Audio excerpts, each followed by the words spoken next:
Thank you, Senator. Senator Daines. Secretary Wright, it's great to have you back here. Last week, the EPA announced they've started the process to roll back President Biden's anti-energy rules, including MATS and Clean Power Plan 2.0. The Biden administration specifically targeted Colstrip there in Montana with these rules with the express intention of closing it down for good. Mr. Secretary, as you know, this would have been devastating for Montana jobs, devastating for grid reliability and energy production in the region at a time when we need more energy. It is vital we continue to expand energy production, not shut it down or replace it. That means building more projects while ensuring coal plants like Colstrip continue to produce baseload power, reliable, affordable power. My question, Secretary Wright, is as EPA and other agencies work to rescind and rewrite rules, will you weigh in to ensure that grid reliability, energy affordability, and baseload power are top of mind for rules that are affecting power generation? Absolutely, yes, Senator. I'm passionate about that. In fact, I've testified in Congress multiple times before I got my new job on just that issue, that when regulations pursue a narrow agenda and they don't consider the broader impacts of what they're doing, they can be destructive on our country and on our people.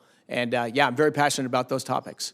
Secretary Wright, thank you. And I will tell you, thank you. We truly have a subject matter expert on energy in yourself and your experience as a scientist, as a leader, and somebody who's not an ideologue, who's very pragmatic in trying to solve these important challenges facing our country as it relates to energy and the constraints we face today.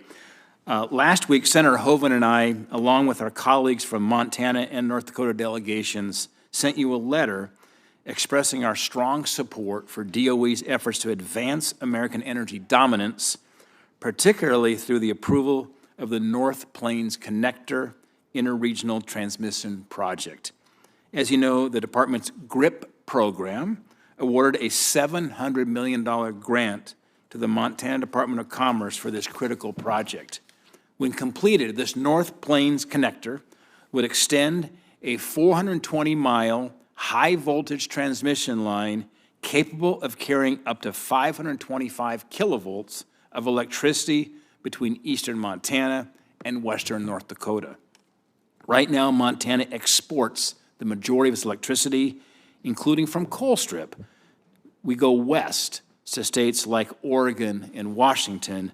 This project would have the potential to diversify Montana's generation assets, unlocking billions in private investment and enhance our nation's energy security by connecting eastern and western electric grids. My question, Secretary Wright, to keep this critical project on track to meet its 2032 operational target, will you commit to supporting advancement of the North Plains Connector GRIP Award to ensure that we can move this forward? So, Senator, thanks for that impassioned layout of that project. I'm quite familiar with the project. I've met with the developers of the project as well. Of course, it's very, very logical, connecting two separate grids together to allow flows back and forth. It's a very encouraging project. We are committed to following this project review process where a crew of people evaluate, not political, not biased for this or that, just look at the math, look at the numbers, and is this thing viable and beneficial for America? Yes, no, or it's adjustable, it's modifiable. So we haven't finished that on that project yet, but I think you make a strong case for the project, and interconnections between grids is certainly something the United States needs more of.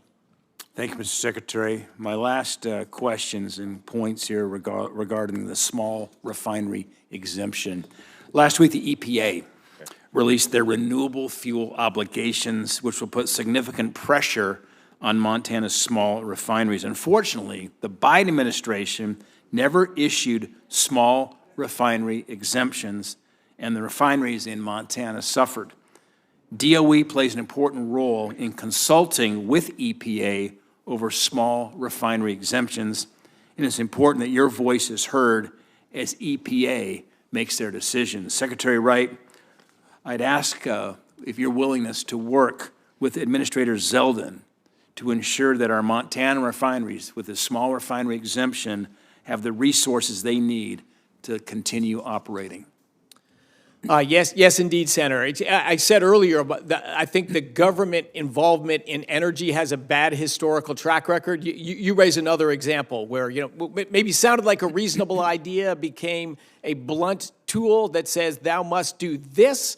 There's all different refineries and all different settings and all different access to feedstocks, and it's that rule is not well suited to the problem you've got, and there are ways to address the problem. And as you just said, the last administration chose not to address those problems.